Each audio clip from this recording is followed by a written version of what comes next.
हमने तो कहा कि उनको सच बोलने वालों को सदन के अंदर रखना नहीं है, इसीलिए सदन के बाहर डाल रहे हैं। लेकिन सदन के बाहर भी हम बोलेंगे, सदन के अंदर भी बोलेंगे, और कहीं भी अगर ये जो पब्लिक मीटिंग होते हैं उसमें भी हम बोलते रहेंगे। जैसे कि उम्मीद थी नरेंद्र मोदी जी से, अमित शाह जी से और संपूर्ण भारतीय जनता पार्टी से कि वे राहुल गांधी जी को संसद में अपनी बात कहने का मौका नहीं देंगे। संसद नहीं चलने दी। उन्होंने जितनी बातें हिंडनबर्ग रिपोर्ट और मोदी अडानी जी के संबंधों के बारे में कही थी, पूरे संसद की कार्रवाई से उन्हें हटा दिया गया। क्यों हटा दिया गया? किस बात का डर है? मोदी जी क्यों डरते हैं? मोदी जी की जुबान से आज तक इस विषय पर एक शब्द नहीं निकला। संसद में चर्चा नहीं करने दे रहे हैं, चर्चा नहीं होने दे रहे हैं। आखिर कब तक रोकिएगा? आप संसद में नहीं बोलने देंगे ना, मत बोलने दीजिए। जनता से बीच में जाने से रोकेंगे, वहां भी हम पर केस लगाएंगे, वहां पर भी हम पर झूठे प्रकरण बनाइए। कांग्रेस का एक एक कार्यकर्ता घर घर जाएगा और अपनी बात दृढ़ता से जनता तक पहुंचाएंगे। जितना हम पर मुकदमे बनाने हैं बना लो।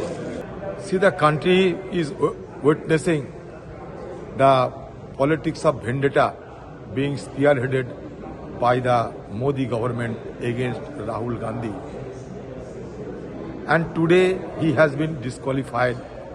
It is a sheer case of retributive politics, because Rahul Gandhi ji has been gaining popularity, especially in the wake of Bharat Jodo Yatra, which was not digested by Modi government.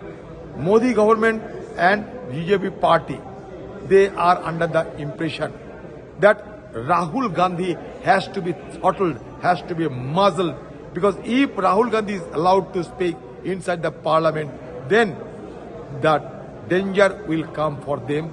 They will be dislodged from the government.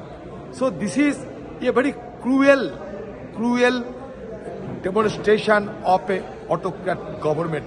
See, I would warn the people of India that democracy cannot survive under this present dispensation.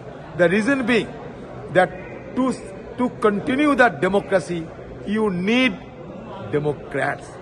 But in India, those who are running the government and the party, they do not believe in the principle of democracy. But in India, those who are running the government and the party, they do not believe in the principle of democracy. Rather, they are the worshipper of autocracy, and they are absolutely autocrats. Now we are under the regime of autocrat. This has been clearly, without any compunction, without mincing any word, I must say that this government is nothing but a autocratic government. But again, I must reassert on behalf of my party that Rahul ji is such a leader who cannot be cowed down by those coward people. They are coward, they are timid, they do not know how to face Rahul Gandhi. That is why they thought it prudent to throttle him, to subjugate him by any way whatsoever. That is why he has been disqualified.